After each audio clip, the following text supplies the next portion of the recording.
呢間就604尺嘅3房，咁入門啦有少少懸掛，咁後面就應該係鞋櫃嚟嘅，整個鞋櫃咯。咁然後呢個就獨立嘅廚房，白色飾面，一個雪櫃，台面都夠多，咁就2格方便洗嘢，下面 OK 嘅。咁大眼仔就擺咗喺呢度，冇乜特別。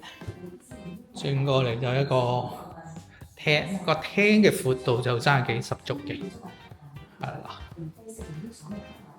然後用托門嘅露台啦，3合1嘅啦，咁呢個設計就 OK 嘅，接受到。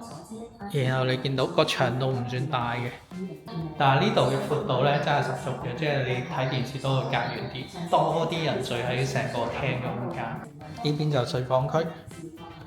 房都幾大嘅，同埋落地窗啦。浴室有窗就真係幾難得呢個，幾靚嘅。